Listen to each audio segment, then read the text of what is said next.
Welcome to the Skeptic Zone, the podcast from Australia for science and reason.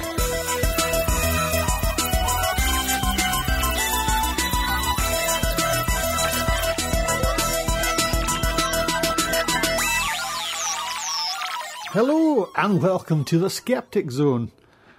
That's not Sean Connery or Craig Ferguson, it's actually Richard Saunders trying to do his vague and pathetic Scottish accent, because today on the show, Dr. Rachie interviews Pryce and Keir, both involved in the Edinburgh Skeptics. Want to know about the fringe? Want to know about putting together skeptical activities that one and all can enjoy? Want to know about drinking heavily? It's all coming up when Rachie interviews these characters from the UK. Now just watch out. Some of their accents so thick you can cut it with a knife. I think I understood what they're talking about. People often tell me I've got a strong accent when I'm in the United States. I can't hear it myself, but you know, that's the way the world works.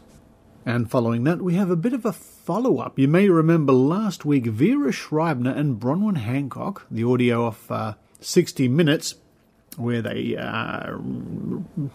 gave their rant about vaccinations. Well, this week we pick up with the show, their mailbag section. Yes, people wrote into 60 Minutes to leave their comments. And it's a brief clip of some of the interesting letters 60 Minutes received after running that interview, which we played, of course, last week on the Skeptic Zone. Then another clip from TV. Dr. Rachie's back. She went on a show Today Tonight with our good friend reporter Frank Pangello to do a story about ear candles. Yes, ear candles. Don't buy some today. The funny wax sticks you light and shove in your ear. Oh yes, New Agers, that makes so much sense. Oh, my goodness me. You know, the first time I saw ear candles was at a Mind Body Wallet Festival about 5-6 years ago, something like that. And I remember thinking to myself at the time, is there like a candid camera around here? I couldn't believe what I was seeing. It seemed so stupid. Guess what? It was so stupid. Anyway, listen to what Dr. Rachie has to say in the report from Today Tonight. Then to wrap up the show, we have another interview with a really fantastic guy, Gary Kennedy, food inspector. Now, Maynard spoke to Gary Kennedy a couple of months ago, and we had so many people writing in saying how much they enjoyed that interview, we thought we'd have a follow-up. More food myths and great stories. At the end of the show, Maynard talks to Gary Kennedy. And thank you for your patience. Yes, I'm very busy these days in production with a TV show coming up soon. And a lot of my time is taken up with meetings and being in the studio and endless pages of calculations, it seems to me. Yeah, lots of fun. So at times over the next couple of months, the show may be a little late now and then. I hope you understand. But let's put ourselves in the mood for the Skeptic Zone, the Scottish version, and I think I'll find myself a wee nip of, what will we have? Drambuie or one of those fine whiskies, yeah. Look, I'm just going to do that, and I'll let you enjoy the Skeptic Zone.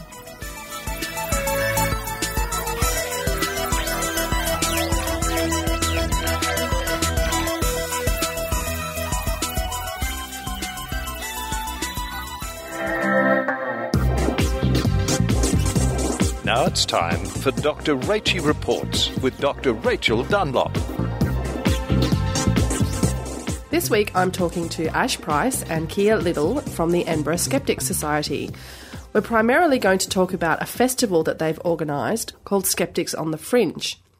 It's a mostly free 3-week and 1-day fringe event which runs alongside the Edinburgh Festival from Saturday the 6th of August to the 27th of August.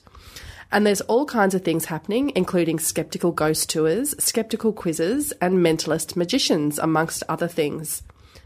Ash and Keir are also going to talk to me about their blog, The 21st Floor. So here they are, Ash and Keir from Edinburgh Skeptic Society.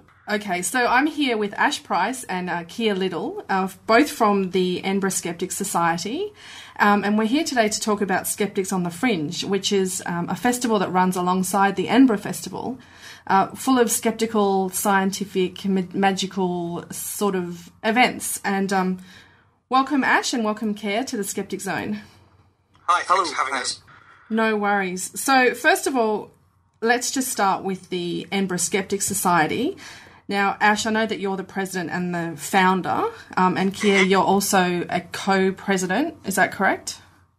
I think my official term is chair, which is obviously an official sort of organisational term, and kind of describes my role in that I put out and put away the chairs for each Skeptics in the pub. So, yeah.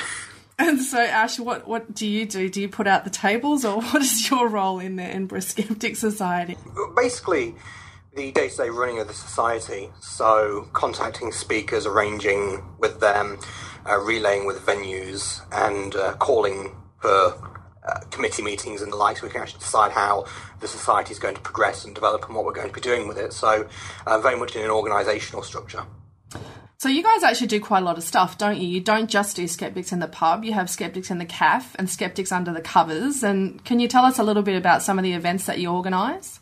Skeptics Between the Covers, which is a commentary about, because it's a book club. Skeptics Under the Covers, absolutely fantastic.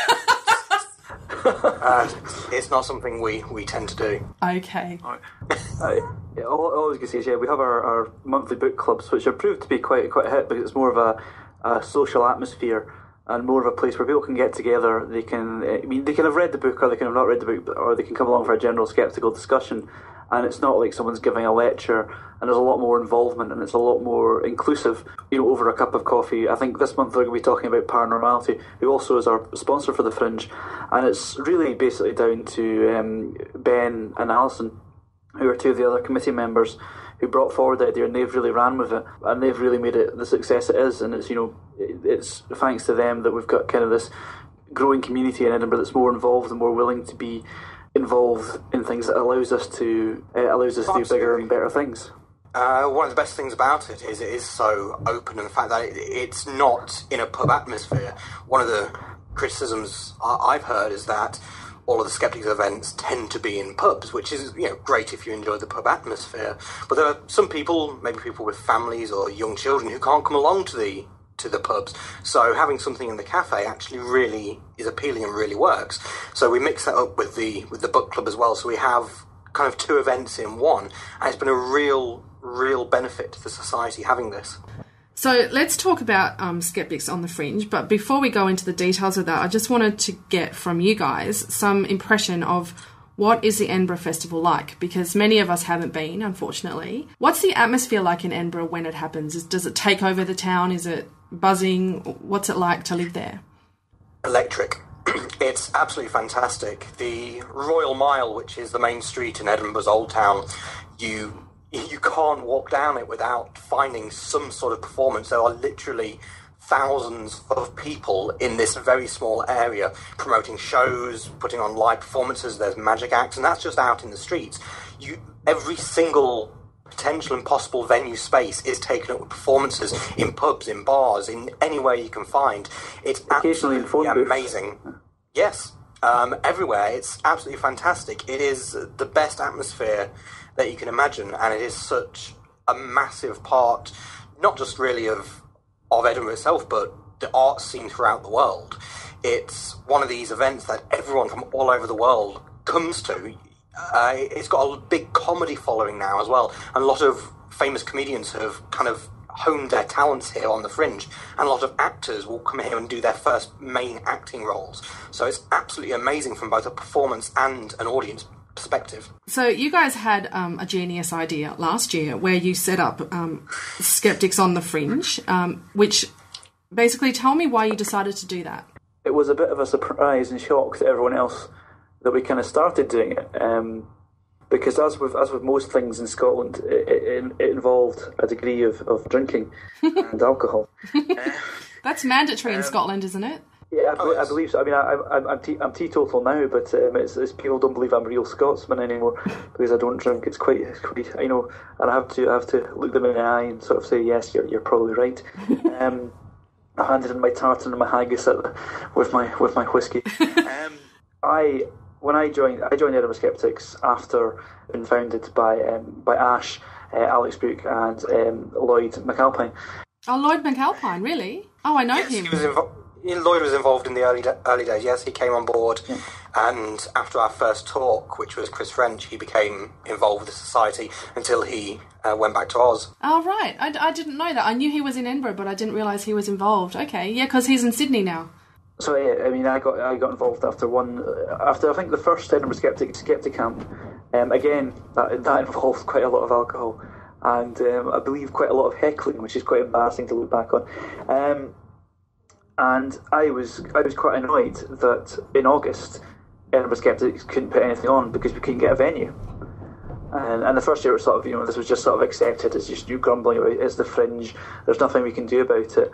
But then over the next couple of months I was like, well, why don't we do something on the Fringe? Why don't we try and get a venue?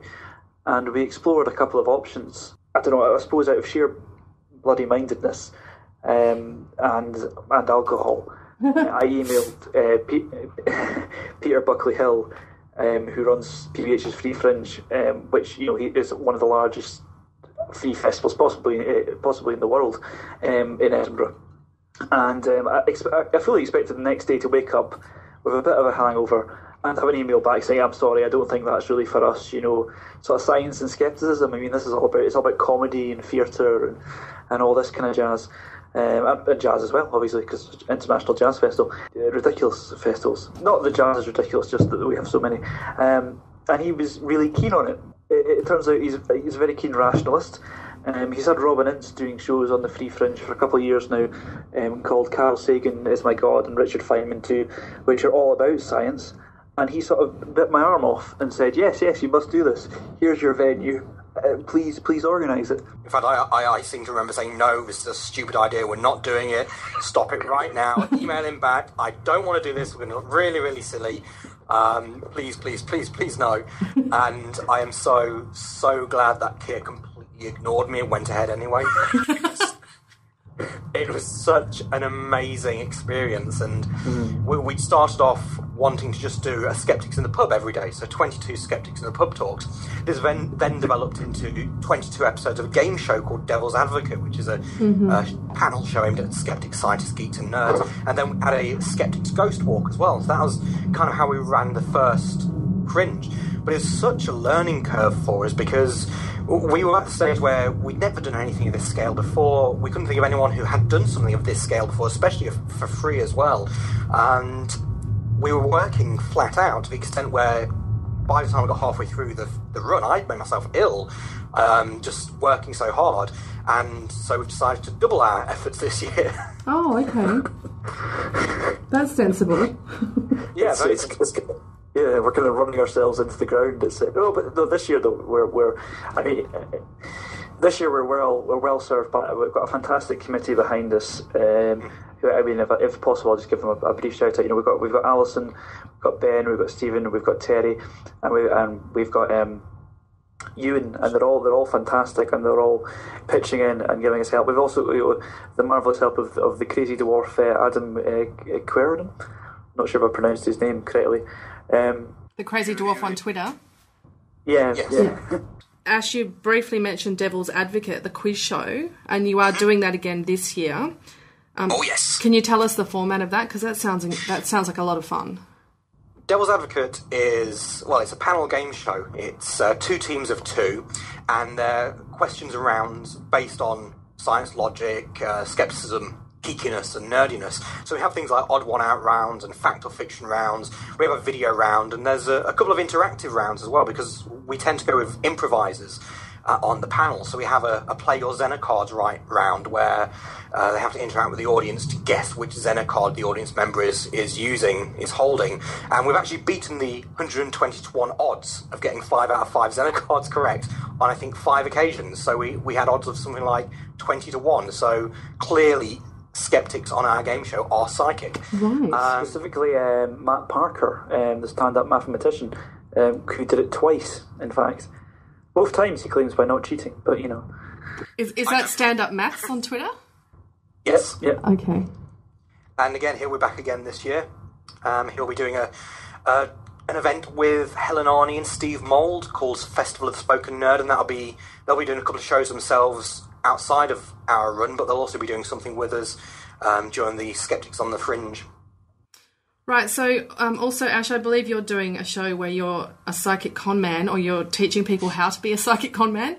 And are you also attempting to win Randy's $1 Million Challenge during that? Is that right? Yes, that's correct.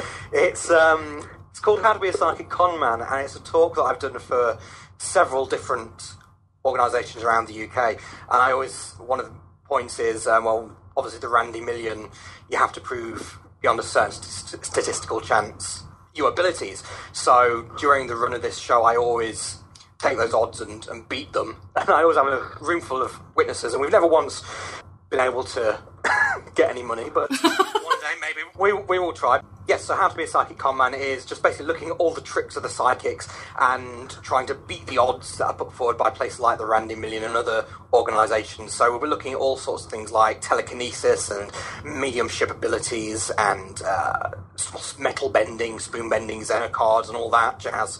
So who is Professor Bunsen McBurner? Professor Bunsen McBurner is a mad professor. He's a time traveller, and he's our leader for our children's show, Stand Back, I'm Gonna Try Science. And basically what's happened is there's been an accident throughout time, and major scientific discoveries and inventions have disappeared, and Bunsen McBurner has to take the kids back through time to find and rediscover all of these scientific inventions so he can put right what once went wrong. Okay, so is that either of you guys or somebody else? No. I'm writing it and I'll be directing, but we're hiring professional actors in to play the cast in that. Right. Okay. Because you're actually you work in sort of magic and performance, don't you, Ash? And you also run a skeptical ghost walk, which you'll be doing as part of Skeptics on the Fringe, won't you? Oh yes, Ghostbusted Skeptics on the Mile. I used to work for a ghost tour in Edinburgh. And so a lot of people would come along and say, "Oh, was that true?" And I'd know that the information wasn't necessarily as accurate as it could be, and I'd want to say, "Well, no, here's what really happened." Obviously, working for an organisation, I had to just go, "Oh well, pinch of salt, maybe, don't know." So I moved away from that. I set up this Skeptics Ghost Walk called Ghostbusted, and basically we take people around the old town and we explain the ghost stories that are usually told on the tours, but then we go into an explanation of what's actually behind them and what's actually causing them. Because a lot of ghost stories will be along the lines of, old Hamish was walking by the Norloch one day with his little Scotty dog, and a ghost came out of the water towards him. And that's where the story ends. Well, the story actually goes on, and you explain exactly why he's experienced this paranormal or allegedly paranormal activity. And you do it, it's been done in a fun, entertaining way. We also look at some of the legitimate investigations that have gone on into the alleged hauntings. For example, Richard Wiseman has investigated several locations around Edinburgh, so we mention those, and we refute a few of the myths of the city as well. The most popular one being Greyfriars Bobby, a cute little dog who allegedly guarded over his master's grave for 15 years or so after he died, and it's complete nonsense, really. Right. So we explain all the myths in a fun and in no way naysaying manner. Because the ghost tours in Edinburgh are incredibly popular, aren't they? I've got a lot of friends who backpacked through Edinburgh and went on the ghost tours. Is Edinburgh particularly haunted? Well, it makes the claim of being the most haunted city in Europe. However, interestingly, this claim appears at the same time as a ghost tour craze started to take off. Oh, how convenient. How convenient indeed. If you look at any surveys that have been done into the alleged hauntings of Europe, it's nearly always York in northern England that comes out on top. Edinburgh rarely makes it into the top 10 of UK most haunted cities, and almost never makes it into top 10 of Europe. So it's obviously something that's just come along as an opportunity to try and promote the ghost tour trade, because there's a lot of old, wonderful architecture and buildings and underground vaults and graveyards in Edinburgh, and it really is perfect for that type of entertainment. My only real problem with the ghost tours is that they don't draw a strict line between this is definitely entertainment and this is allegedly supernatural. And it kind of gets all mixed up together. And I remember quite a few times feeling not fantastic when people would come up to me and say, "Oh, I experienced this in this haunted location," or "I experienced that," and I know full well they haven't, because I know what's going on in there, and I know what parts of the story are true and which parts aren't. So people do tend to go away saying, "Oh, I've experienced this, I've had this," and it helps to support their own belief structure and promotes belief in the supernatural and the paranormal. So some people see it as just entertainment. I see it as a little bit iffy at best. It is entertaining, it is fun, but I think if people were a bit more honest and open about it, saying it was for entertainment, I don't think it would particularly damage the industry. Yeah, no, I agree with that. And most of these events, if not all, are free. Is that right? There will be. We do have to be entirely honest about this. The Free Fringe operates on a donation basis. So there will be a burly man with a bucket at the back of the room as people are filing out.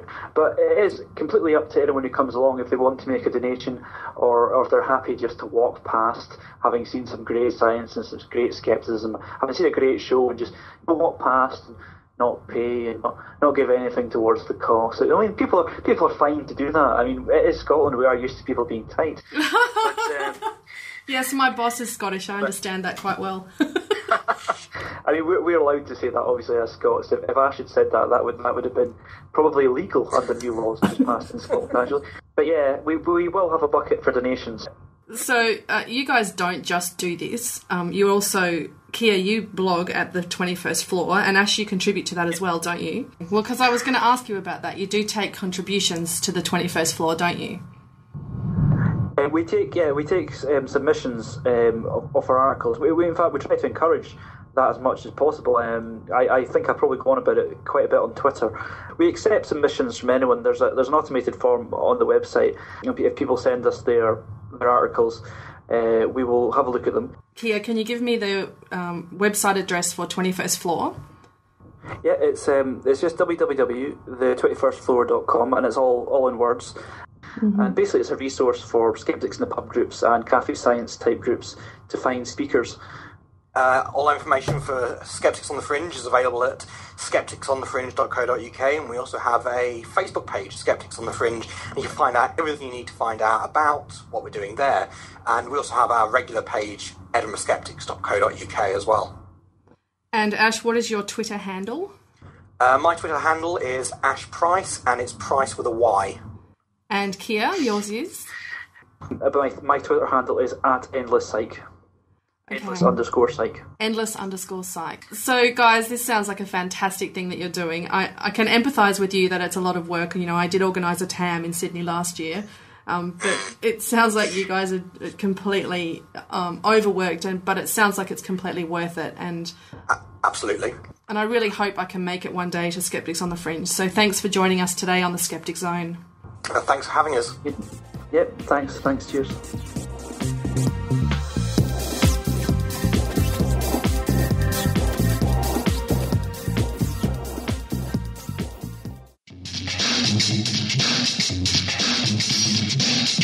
This is Desiree Schell, host of Skeptically Speaking. Check out our website at skepticallyspeaking.com and listen to us live on CJSR 88.5 FM in Edmonton, Alberta, Canada. I now return you to the Skeptic Zone.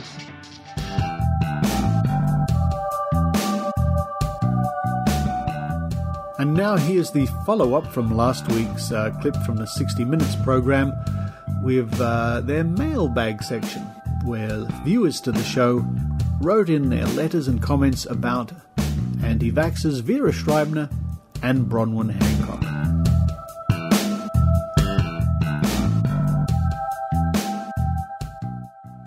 Not much leaves me gobsmacked anymore, but last week's report on immunisation did. He was given a death sentence. I just wish I could hear him cry again.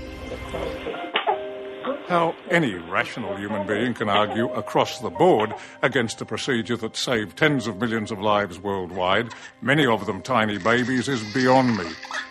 But there they were last week in Ellen Fanning's story. Immunity is achieved by going through the natural infectious diseases of childhood, such as measles, whooping cough, mumps, rubella. So vaccines are dangerous and diseases are good. Exactly. She's got her supporters.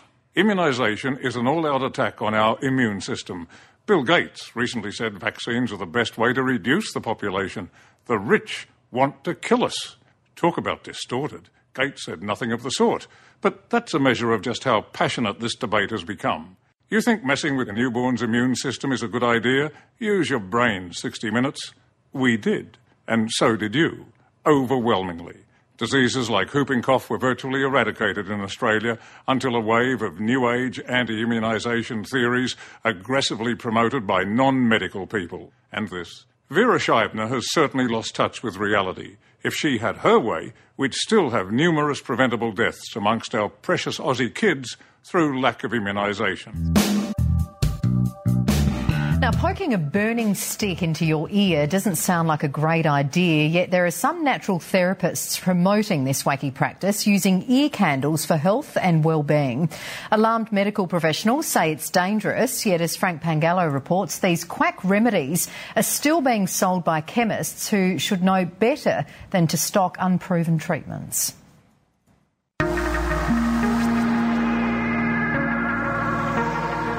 An ear candle is made up of cotton or linen, and that's coated in paraffin or wax, and then it's rolled up when it's warm, allowed to harden, and then you put it into your ear and you burn the far end of it. As far as health treatments go, this one is quite bizarre. Some Native Americans use it as a form of ritual. It's a wonderful way to get rid of the excess wax and to help with sinus pressure or TMJ syndrome or migraine headaches. I think they work. They don't hurt. You do feel a bit silly lying there with a big candle stuck out of your ear, but definitely feels a lot clearer afterwards. Ellie Chambers swears by ear candles. She regularly uses them to help unclog her ear canals of wax. Definitely better than cotton buds. You're not poking and prodding around your ear, and it gets a lot more wax out. There's no evidence in all of science to show that ear candles work. But Dr. Rachel Dunlop from the Australian Skeptics warns that ear candling is not only medically unproven, it's also dangerous. This was shown in a study done in 1996 where patients were coming to see ear, nose and throat surgeons for things like burns from wax in their ears, perforated eardrums, and sometimes temporary deafness from hot wax dripping inside their ears. It's the most infected. What worries doctors and specialists are natural medicine therapists or ear canologists like this one who promote the myth that the practice actually does you some good. An ear canologist is someone who can't be bothered getting a proper medical degree or a science degree and charge money to potentially put people at risk and danger by burning candles in their ears. A process called convection, which is really the heat applied to the top of the candle, acts like a little mini vacuum, and it sucks the pollen, the yeast and the moistened earwax. In fact, scientists have done experiments where they've placed the candles over a machine that measures a change in pressure, and there's no change in pressure. So if there was a change in pressure, it would be so great it could burst your eardrum. And one of the tricks used to fool people is showing them the waxy residue left at the end of the burning process. Now, tests have been done on that residue, and in fact, it's candle wax. It's not earwax, it's just a residue from the candle when it burnt. There is, of course, inherent dangers in ear candling, including traumatising the external canals, traumatising the eardrum, and there have been cases reported of rupture of the eardrum. In fact, having wax in your ears is a good thing, says Adelaide ear, nose and throat specialist Dr. Darcy Economos. Most ears are generally self-cleansing, and there's really no need to put anything in the ears at all, other than, at most, the corner of a soft towel to clear the ear canal. He warns against using ear candles and even the most widely used remedy, cotton-tipped buds. Earbuds inserted will impact wax or cerumen into the deep portion of the ear canal. Moreover, it can do considerable damage to the outer ear, eardrum, and produce a significant hearing loss if one traumatises the ear with the use of earbuds. Ear candles are banned in Canada, yet here they have the tick of approval from the Therapeutic Goods Authority, and you can readily buy them in many pharmacies. But Rachel Dunlop says quack therapies like these shouldn't be there at all. Just because they sell is not an excuse to stock them. So if pharmacists start stocking cigarettes, is that okay too because they sell? But if you're having ear problems, Dr. Economos recommends you seek professional medical advice. That one shouldn't put anything smaller than your elbow in your ear. Well, we did try several times to contact the distributors of ear candles for a comment, but they didn't respond to our calls or emails.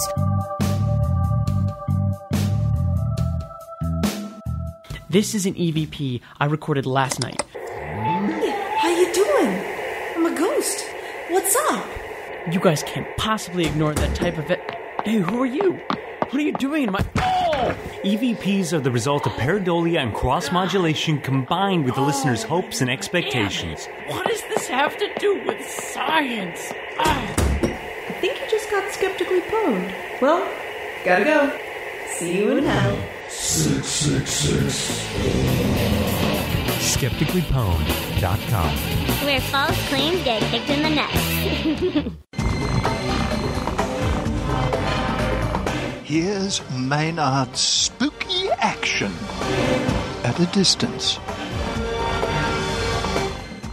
Well, last time we spoke to this guy, it was high summer, and high summer means food dangers because all the bugs start breeding because it's warm. But now, we're in the depths of winter here in the Southern Hemisphere, and Gary Kennedy's in the depths of... Well, what are you elbow deep in food inspector-wise this week, Gary? Things I can't talk to you about. He's always got a secret agenda. This is where the conspiracy stuff gets going, you see, Gary.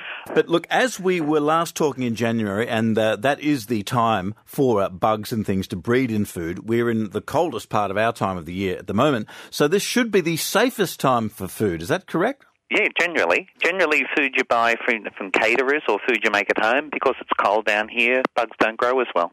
And, so it must be a pretty slow time for you then. It's slow in terms of microbiology, but there's still foreign objects and chemical hazards and allergens still make the news. As a food inspector, you're at a party, you're going out somewhere, you're at dinner with people, they ask you what you do. Is it like a doctor? As soon as you say, you're involved in food safety, do they go, well, tell me about those oysters? Do people want free advice? Yes, they do. And what's the most often asked question? How do you tell if a restaurant's good to eat at? And without going out into the kitchen, how can you tell? My advice for anyone who goes to a cafe or restaurant and wants to know is to use the toilet. Usually the cleanliness of the toilet is a direct correlation to the cleanliness of the kitchen and the food. So if you wouldn't pee there, don't eat there either. Let us know again, what are your qualifications? We aren't just talking to some guys making stuff up. No, I have a Bachelor of Science in Food Technology. I'm a registered food safety auditor. Poo, toilets, E. coli. Yes. Well, it's quiet in the Southern Hemisphere. It's midsummer in the Northern Hemisphere. And yes, E. coli in Germany is the big news story at the moment in the food safety world. So do you think it's a plot to discredit the organic industry? No, not necessarily. I just think someone has stuffed up, basically. And look, how do you stuff up? Do you just use human waste for your manure? Well, not necessarily human waste. In fact, this is more likely to be cow waste. It's likely to have been manure at some stage has got into the system. Because this E. coli bug often comes from cattle. One of the hassles with organics is sometimes you get rid of the chemical hazard by pulling out the chemical and you replace it with the poo, so you get microbiological hazards instead. E. coli lives naturally in our gut. I mean, I know it's not something you want to be eating, but I wouldn't imagine it would be one of the most dangerous things, would it? Because we encounter it every day, don't we? No, it can kill you. The Garibaldi salami bug was E. coli. There are thousands of different E. colis, just like there's thousands of different sorts of dogs. There's thousands of different E. colis, and some of them will bite you and some of them won't. I suppose there's an analogy. So would we have any of these killer sprouts coming into Australia? No. What about Japanese radiation getting into our food? I actually, for one, I'm so paranoid, I've stopped getting bits of sushi because I thought the seaweed might have some radiation in it. Well, I suppose the good news on the seaweed is the seaweed you're getting is probably predates all of this. So I'm getting stale seaweed? Well, you're getting, the seaweed's not harvested yesterday. It was flown on Qantas straight in for you. No, it's pre-packaged, probably made months ago. Is it getting tested? I mean, because I'm incredibly paranoid. I'm on the lookout for all sorts of things. Are we testing any radiation coming from Japan? Or should we even be doing that? Is it just an alarmist thing to be doing? My understanding is, and this is what I know, so, for all the skeptics out there, this is what I'm told by the government, is that the Japanese government is not exporting from certain areas. They've put bans in certain areas. And the Australian government does do random testing on product, but radiological testing is actually quite unusual and quite expensive. So that would be an additional test. As far as I understand, there have been no additional requirements put on imported Japanese seafood, but there's very little imported Japanese seafood comes into Australia, only seaweed, because, of course, we're exporters of seafood to Japan. Most of ours goes there. Very little of theirs comes here, except perhaps seaweed. And what about the food that we find in $2 shops and the interesting-looking room temperature custard jellies we see on the supermarket shelves that come from China with, very interesting-looking labels, and you kind of go, $2. Should you eat something from the $2 shop, I always think to myself. Should you put things into your body that are at a $2 shop? Well, all of that should have been tested. It isn't now every single batch is tested, but if it's made domestically, it gets inspected either by local councils or by state governments, depending on what sort of product it is. If it's imported, samples are taken by the Quarantine Inspection Service. And how often? I mean, as a percentage, how much of the product will be tested? Again, it depends on the product. If it's something more risky like feta cheese, it's going to be pretty much every batch is tested. But if it's something, standard item, probably 1 in 100 is all that gets tested. 1 in 100 containers. Now, is there any sort of labelling of something that we should be suspicious of if we see it in the supermarket? And should we really be bothering to read the labels anyway, Gary? I know you've spent a bit of time working with some of the big retailers in Australia trying to standardise their labelling. And by the way, why haven't we got Braille on our labelling? If someone's blind in a supermarket, surely that would help them. I've never been asked that question before, mate. And I'm asking because our good friend Steve Horan with Casey the Wonder Dog, yes. I asked him how he goes shopping in the supermarket, and he always has to ask people because the colours and labels are confusing for someone with limited vision, and a lot of labels look the same. And often he's got home and he's bought a completely different juice or that is expected because you just can't tell. And he said almost no labelling for vision-impaired people. Yeah, there is virtually none. There are no requirements. The law just says it must be in clear colour contrast and an easily readable font. And what do they call easily readable font? I've seen like font 2. Yes, I wear glasses sometimes and I have trouble reading some of them. Yeah, so how do they say font's readable? I mean, there's some guy called Davo and they show it to him and goes, yeah, I can read that. Well, it's one of those things that the ACCC looks after this and so does Trade Weights and Measures. And basically, if you can't read it, then if you complain, then they have to do something about it. There are new laws from the ACCC. Explain who they are and what they've brought in. Well, the ACCC, the Australian Competition and Consumer Commission, I hope that's right, could be the other way around, they're in control of basically consumer law.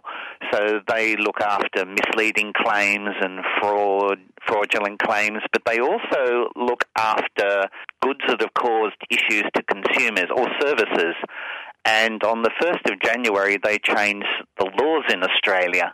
And now it's the law that if you get a complaint from a customer who says your product injured me or made me ill, so it could be cut me or made me sick, and you went to a doctor or a hospital, you legally have to tell the ACCC. And then the ACCC will work out what should be done. So if you don't know that and don't do that, does that mean your complaint's null and void? Partly, yes. If you're just sitting there and you think, gee, I'm sick from this, and you just do nothing about it, nothing will happen.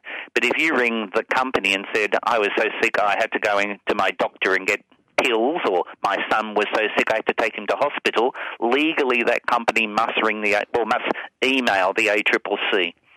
And do you think this is a good thing? I do. And it doesn't just apply to food. This applies to all goods and services in Australia. So this applies to, houses and cars and underwear or whatever. All faulty goods have to be reported if they injure people. So it's a more accurate way of gauging the damage. The law's been changed to say now the government will work out how bad it is. Is there something on imported food that we should be looking at on the label and then putting it right back on the shelf? Well, in fact, you should do more than that. There's one thing we're just speaking about, the ACCC. The ACCC just did a recall recently on a product that had a banned ingredient in it. That ingredient, for those who watch Iron Chef, because it appears on that, is a Japanese product called konjac, or that goes under some other names as well. And a few years ago, that caused some problems because it's a sticky jelly, and it's put in those jelly shot cups. And what can happen, because they're conical shaped, is if you suck it down the wrong way, it'll stick in your throat and you can choke to death on it. What sort is it? What sort of food product is it? It's basically a Japanese gel. So instead of just sliding down your throat, it sticks there? It absolutely, it sticks there and literally plugs your throat. So has someone had any jelly-related death? Yes, there has been. There's been a jelly-related death in Australia, which is why they banned it. How was it, a little kid? Or? It was. Wow. It was a few years ago, and because of that, they banned it, and some inadvertently got bought in and was found on the shelf. Ingredient we should be looking for? How do you spell it? It's spelled a couple of ways, but usually Konjac. You sometimes see JAK as well. Do you guys get excited like weathermen get excited about cyclones and that sort of thing? Do you guys get a bit of a food inspector stiffy if there's a recall or some big disaster? Yeah, the E. coli one's all exciting. Because it is, well, not for once it's not us, it's them who's having a problem, which is always good when someone else has the problem. Now, you sure this isn't something, a genetic modification gone wrong? It's not, Monsanto haven't put the needle in the wrong end or something, have they? Well, no, this is actually natural. Genetic mutations happen. What happened is an E. coli has somehow got in contact with another bug that's dangerous and has snapped the DNA out of it for producing a poison. So we've now got a new strain that's capable of producing a poison and killing people. That's really cheery, Gary. This happens all the time. If we did go to an abattoir like the class of children did in a Simpsons episode, I believe it was, they go in one end and they come out the other end of the abattoir pale and shaking. Is that what would happen to the average layman if they saw an actual abattoir from start to finish? Yes. In one word, yes. Mainly because of all the blood, or we've just got no idea how an animal's slaughtered? We've got no idea how an animal's slaughtered. And that would be true of a whole lot of food processors. If you went into, and this would be true of a number of industries, if you went into pharmaceuticals or cosmetics or any industry and you saw how things are actually made industrially, you'd be put off them. Well, particularly condoms. Condom factories really stink. Yes, they do, because it's all rubber in there. I believe chocolate factories are not pleasant places either. No, the one I almost went for the upchuck in was a sugar mill. Why was that? What was the smell? Was it the burning sugar? What was going on? It's the fermenting leftover waste. Really reeks, and I've worked in meatworks, and I found the smell in a sugar mill was pretty vile. I've got a few questions here from the Twitterverse. Some people on Twitter have sent some stuff in. Yes. Catherine A wants to know how many foods on the average would you inspect in the morning? More or less about 33. How many foods do you get through a day inspecting? I normally go to a factory a day or two factories a day. So it depends how many are there. If you're going to a big site, you may be looking at 30 to 40, but 33 is not a bad number. No, that's pretty accurate. Because I mentioned that you are the man who co-wrote the Australian Salami Code. Yes, the Small Goods Code of Practice, yes. And, of course, that puts you in direct confrontation with John C. Dvorak, who is a man who enjoys the standard salami and the raw milk, both of which you are not fans of. As I said, he needs to shop around. It's out there. The salami is out there. Absolutely. I'm going to a salami manufacturer this afternoon who makes a proper salami in Sydney. On a recent episode of the skeptical podcast Quackcast, he looked at raw milk and the subtitle was Raw Milk, Drink It and Help an Intestinal Disease Doctor Get Their Children Through College. He was basically saying that, raw milk, never, ever, it's too close to the bum of the cow. Let's see. You have a warm liquid filled with protein and fat and sugars. That would be a good growth media for a bacteria if they could get access to the milk. But that's impossible. Proponents of raw milk point to the clean cows and the clean environments that produce raw milk. But you cannot deny both microbiology and gravity. The colons of cows are frequently colonized with the aforementioned potential pathogens. And last I look, the udder sits just below the bovine anus, just waiting to be splashed by the poo as it falls to the ground. But seriously, would you lick a cow udder no matter how clean you thought it was? It's a great medium for growing stuff. But, John C. Dvorak and Adam Curry are both raw milk fans and think it should be sold by a farmer to you if you want it. I agree with the doctor. There's no way I'd be drinking raw milk. For millions of years we've had a bit of a drink from the cow's udder. Yeah, we used to all die at 35 too, Maynard.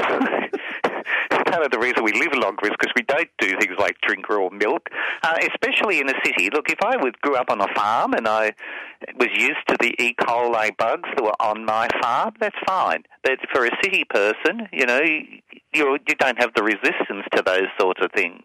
There was a recent case where someone snuck raw milk in Australia. They were selling it as bathing milk. What? Yeah, milk to bathe in. And the Food Authority jumped on them in a big way and pulled it off the market. And we'll see what happens further with that, which is a hint it may go to court. We've got a few new Skeptical shows starting up on Australian television. We've got Lawrence Lung's Unbelievable, of course, and you'd be a big fan of the Penn and Teller show Bullshit in the States. Yes. Is there some, urban myth or Mythbusters thing that they should get onto about food that they haven't, that you'd like to see done on television? Well, we spoke previously that Mythbusters got it wrong. Well, you got a problem with them. Adam and Jamie, they're on your hit list. You go boo whenever you see their photo. No, that's not true. I just think when they did it one incorrectly, they didn't do their control well enough. And Jamie's even got a bit of a facial hair like you, Gary. Yeah, that's true. That's true. He's a bit of an icon. He is a bit that way, yeah. Look, in fact, he wouldn't be able to place at a bear party, would he, really? I've said that. Although he's a bit too buff, I would think. Well, I don't know. I have not. You've obviously seen photos I haven't, Maynard. Oh, no, I have. I've seen him in the rubber latex outfits. Yes, that's true. And you got to wonder how he knows to go there. He's in San Francisco. So what would you like to see a skeptical experiment on food research done on TV? I would like somebody to do it's been done, but need to see it on TV, is the taste and nutrition of organic food versus other food. There's a lot of anecdotal evidence that from both industries that says the other one tastes better or tastes the same, and both industries say the other one's more nutritious, and they asked scientific studies done, but it's never been done in a forum where the public have really got access to it. Another sort of fad that's been going around over the last couple of years is the whole concept of the locavore thing, where you only eat food from within 100 or 200 miles or a certain area of where you are. Mm-hmm. I think that would be very difficult to do and have a balanced diet. You could do it in Sydney, but you'd be competing with a lot of other people, only because a lot of the food from Sydney is still grown within the Sydney Basin. So theoretically you could do it, but it would be difficult if everyone decided to do it. And before we go, Gary, let us know where we can find you, and are you happy to engage people in debate about this kind of thing? Sure. In fact, I'm speaking at the Skeptics dinner in a couple of weeks.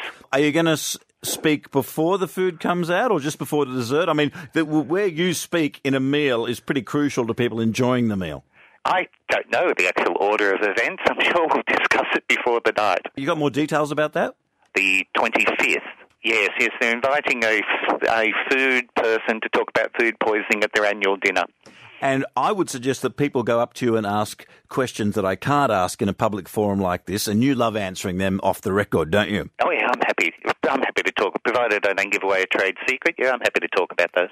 That's cool. Gary Kennedy, where can we find you and your work if we want to have a further discussion with you? You can check my website, Correct Food System symptoms, I'm on that. And look, if we were going to get a sort of a lobby group going to lobby for a certain food, what do you reckon it should be? Cauliflower, Brussels sprouts? Brussels sprouts hard done, but I think it'd be hard pressed there.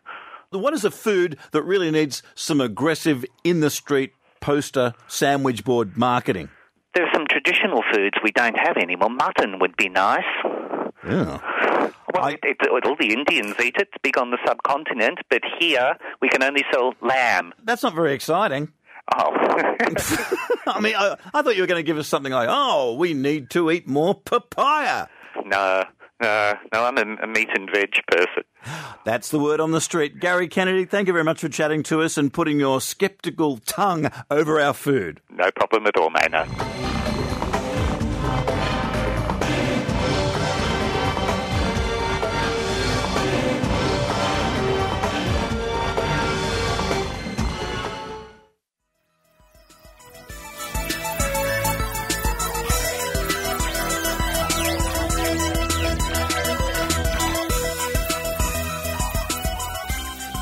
Thank you for listening to what was once again a mixed bag of a Skeptic Zone. Everywhere from Scotland to anti-vaxxers to ear candles to food inspecting. I really have no idea what's going to come up next week. Probably more the same. That is everything and anything. And even more. We can only try. But thank you for listening. And until then, this is Richard Saunders signing off from Sydney, Australia. You've been listening to the Skeptic Zone.